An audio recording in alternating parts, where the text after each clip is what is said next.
안녕하세요. 오늘 소개할 차오들은 한국의 전통 장작가마에서 구워낸 차오들입니다. 얼마 전 있었던 색다른 자사차오전에 출품했던 차오들인데요.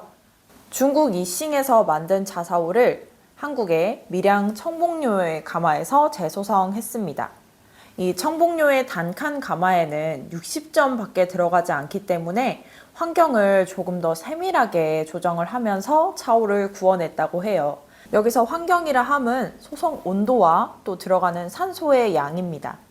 현재 이싱에서는 전기가마나 가스가마를 사용해서 차오를 많이 구워내고 있기 때문에 이 한국의 전통 장작가마를 사용해서 구워낸 차오는 일단 희소하다는 점에서 매력이 있습니다.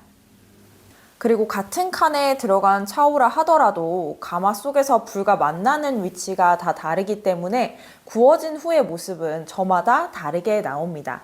전기가마나 가스가마처럼 가마 속의 환경을 더 일정하게 조율하지 못하는 장작가마의 특징 때문입니다. 그동안 지유명차에서는 이싱 그리고 한국의 황담료 등과 협력을 하면서 장작가마 소성에 대해 여러 번의 실험을 거쳤습니다. 이런 실험들을 통해서 얻은 데이터를 바탕으로 이번 장작가마 차오들이 구워져서 나왔습니다. 이번에 장작가마 소성을 거친 차오들에게는 별색이라는 타이틀이 붙었습니다.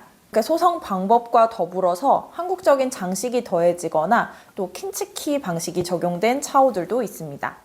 이 바탕이 되는 자사니료의 특징들은 장작가마 속에서 구워지면서 기공, 색상, 그리고 강도 등의 변화가 다시 한번 생깁니다. 소성 후에 조금 더 어두워지거나 거칠어지거나 광이 나기도 하는데요. 이렇게 보이지 않는 가마 속의 수많은 우연이 합쳐져서 만들어진 차오는 정말 멋있습니다. 차를 우려보면 향은 훨씬 잘 살리면서 맛은 한층 맑게 만들어줍니다.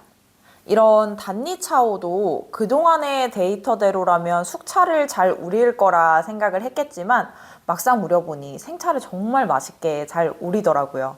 그래서 숙차의 숙미를 빼고 싶은 분이 사용을 해도 좋겠고요. 생차라든지 향을 살리고 싶은 우롱차를 드실 때도 이 장작가마 차오를 사용하시면 좋겠습니다. 그럼 이제 저희가 데려온 총 8점의 차오를 하나하나 소개해 보겠습니다. 가마 속 우연이 표면에 그대로 남아있는 군덕입니다. 용량은 120cc로 작지만 표면의 불똥 자국들이 차오를 아주 강하게 보이게끔 합니다. 그렇기 때문에 가져온 차오 중에서 장작가마 환원소성의 매력이 잘 살아있는 차오입니다. 만져보면 표면이 조금 거칠거칠한데 이런 차오는 사용하시고 양호를 잘 해주셔야 합니다. 물이 미끄러지지 않고 이 차오 표면에 남기 때문입니다.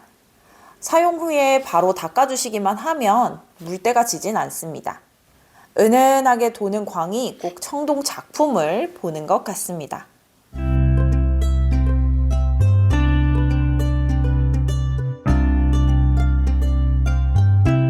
오랜만에 아주 마음에 드는 소행을 찾았습니다. 조형의 밸런스나 크기도 딱 좋고요. 이 같이 구워진 소행 3점 중에서 가장 장작가마 환호소성 느낌이 나는 차오라서 차에간에 데리고 왔습니다.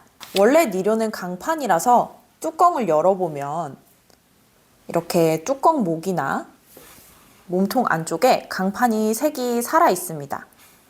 표면의 색은 어두워졌지만 강판 위의 노란 입자들은 오히려 색이 밝아져서 꼭 밤하늘에 별을 보는 것 같아요. 지압을 하는 차오냐고 물어보시는 분들이 계신데요. 물론 그렇게 쓰셔도 되지만 이 뚜껑 구슬은 꽃 봉오리를 형상화한 차오입니다. 조형 전체가 우아하면서 손대면 톡 벌어질 듯한 꽃 봉오리의 힘을 담고 있어요. 니료가 정말 쫀쫀하고 좋은 차오입니다.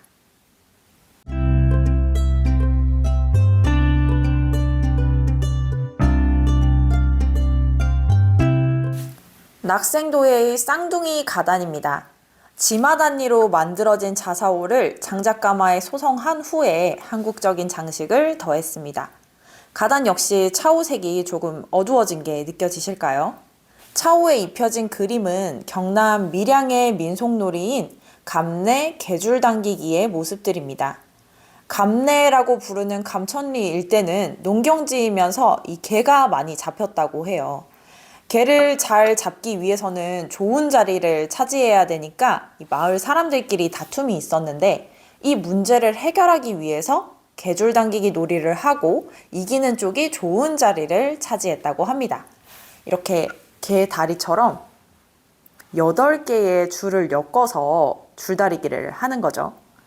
이 경쟁이 끝나고 나면 다 같이 마을을 위한 굿도 하고 또 노래를 부르면서 즐겁게 자리를 마무리했다고 해요.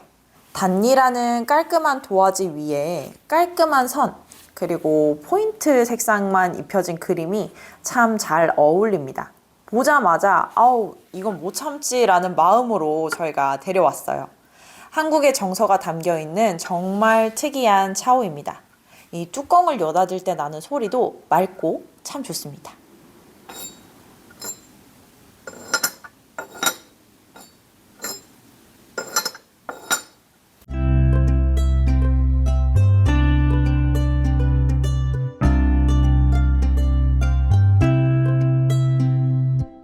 이번에는 탈춤을 추는 사람이 담긴 정란입니다.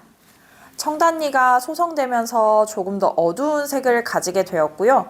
여기에 차분한 금 장식들이 더해졌습니다. 처음에는 이 그림이 불이 피어오르는 모습인 줄 알았는데 자세히 보니 탈춤이더라고요. 처음부터 차오에 있었던 것 마냥 아주 자연스럽습니다. 이 정란은 장작가마 소성을 제외하고서라도 낙생도의 차오라는 점, 그리고 4인이 사용해도 괜찮은 250cc에 21만 원이라는 좋은 가격이 장점이기도 합니다. 그래서 용량이 크면서 가성비 좋은 차오를 찾고 계시다면 이 정란을 매우 추천합니다.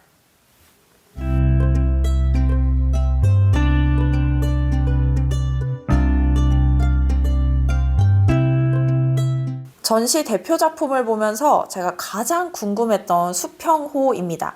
원래 수평호는 이런 모습인데 어떻게 이렇게 고급스럽게 변할 수 있는지 정말 궁금하더라고요. 가마 소성을 해서 표면은 살짝 거칠게 그리고 차분한 톤으로 변했습니다. 주요 장식인 꽃에는 매끈한 유약이 발렸고요. 그리고 금장식들로 포인트를 더했죠. 나뭇가지에 이렇게 금색 꽃눈을 피워낸 아이디어가 정말 좋다고 생각했습니다. 그리고 뚜껑 구슬과 구슬 주변으로도 옅은 금장식을 더했습니다.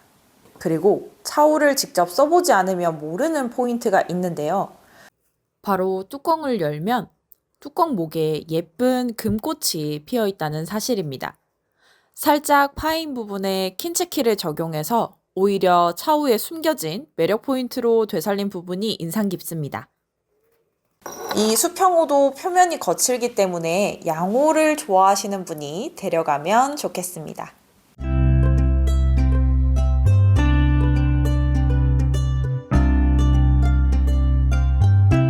빈티지함이 살아있는 고학근 작가의 철지입니다. 이 철지는 장작가마에 소성을 하지는 않았고요. 부리 부분에 금 장식을 더했습니다.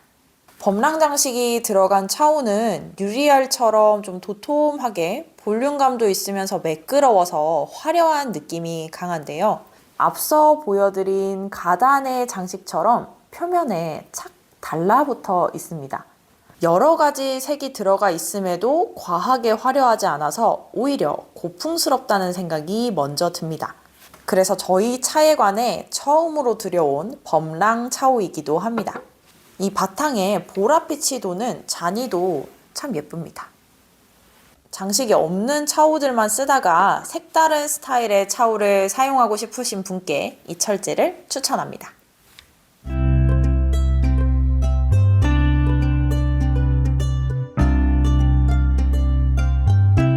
마지막은 전시회에서 발견한 보물, 바로 범가오장의 방고입니다. 따뜻한 주황빛의 청순이가 장작가마에 구워지면서 멋진 구릿빛이 됐습니다. 왜 햇빛 아래서 잘 뛰어놀고 나면 피부가 건강하게 타는 것처럼 말이죠. 뚜껑을 열어보면 이 뚜껑 목 부분과 몸통에서 기존 청순이와 구워진 후의 색깔 차이가 느껴집니다. 뚜껑 구슬을 중심으로 퍼져나가는 꽃잎 장식, 그리고 몸통에도 예쁜 5장의 꽃잎이 펼쳐져 있습니다. 이 방고를 보물이라고 한 이유는 최근 3년 동안 범가오장에서 차오를 들여올 때 이 방고 조형을 본 기억이 없습니다. 즉 오래전에 들어온 방고라서 이 니료나 가격적으로도 이미 좋은데 장작가마에 구워져서 업그레이드까지 됐으니 보물이라고 하는 겁니다. 280cc로 4인에서 5인까지도 사용하기 좋고요. 묵직하니 차 맛도 아주 잘 냅니다. 큰 차오가 하나 필요하다라고 생각하신다면 고민 말고 이 방고를 데려가시기 바랍니다.